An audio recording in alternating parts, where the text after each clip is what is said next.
You two is amateur boy Zed back with another bang. In this video, Devin Haney says, I saw Lamont Roach beating Tank. Let's get it. In an interview with The Ring, Devin Haney said, I always knew Lamont wasn't coming to lay down. I've been knowing Lamont since we were kids. So we came up together through the amateurs. He said, I knew Lamont was serious and coming into the fight, but I thought he did a lot better. No, but he did a lot better than I thought he would do. He says, I thought he won a fight. The no knockdown, that was unheard of. That's the first time I've ever seen with my own two eyes. That's the first time I've ever seen it with my own two eyes.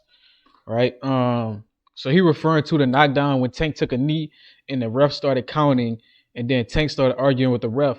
And the ref said, nah, it's not a knockdown. So he stopped counting. Like, it was weird. You feel me? And that just goes to show the amount of power that Tank has in PBC and how he's really their guy.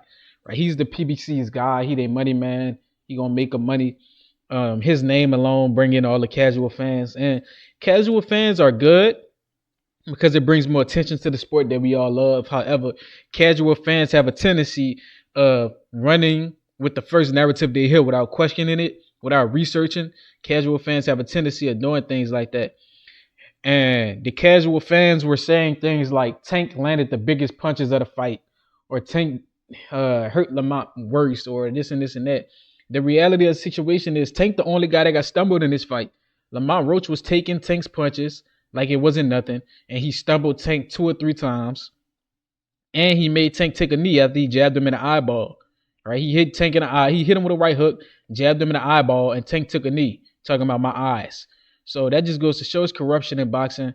And it's just nonsense. And I agree with Devin Haney. I think Lamont won. And I'm not even saying that out of hatred for Tank. I'm saying it out of the truth of the sport. If Tank won, I would have said he won, but he didn't win.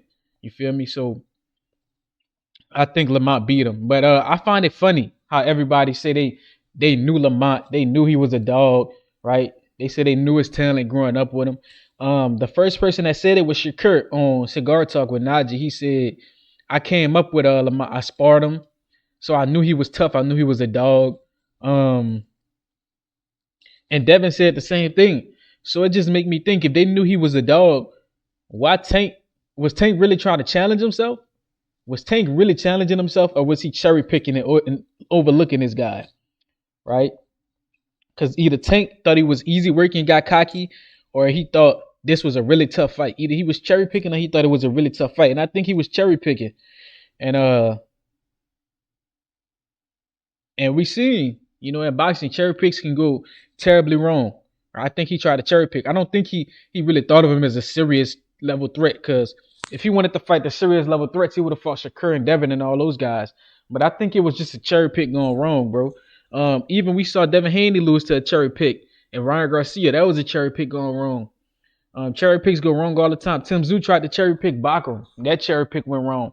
Cherry picks go wrong all the time. I think AJ tried to cherry pick Dubois, but we know cherry picks can go extremely wrong. So stop cherry. If you're a boxer and you're watching this video, rule number 1, stop cherry picking. Rule number 2, never underestimate the man in front of you ever in your life, because that man could really be dangerous, and you never know because you underestimate him. But the knockout is controversial across the whole boxing world. Everybody was on the media saying, is that not a knockdown? Terrence Crawford was saying it's a knockdown.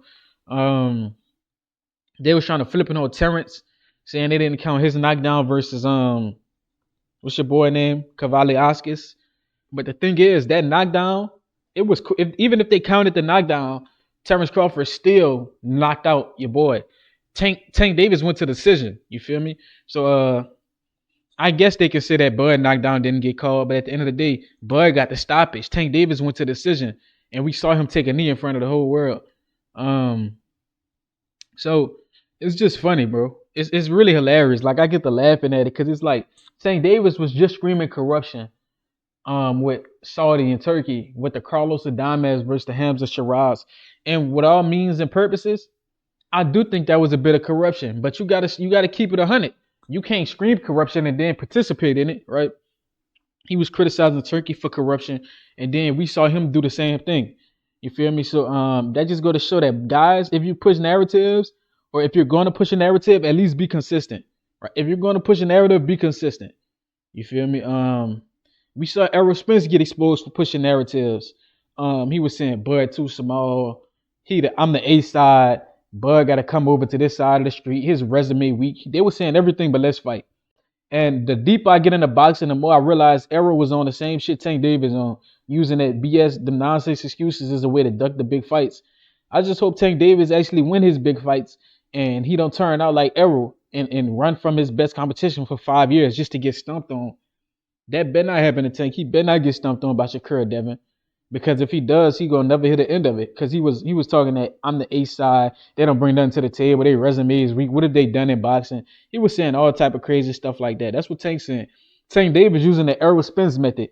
He just better hope it don't backfire on him. So I'm low key excited, bro, about Dana White's new promotional company. I'm excited about it because guys like Tank not gonna have all the power and be able to run around talking about you're on the wrong side of the street or you ain't done nothing in boxing or what has he done.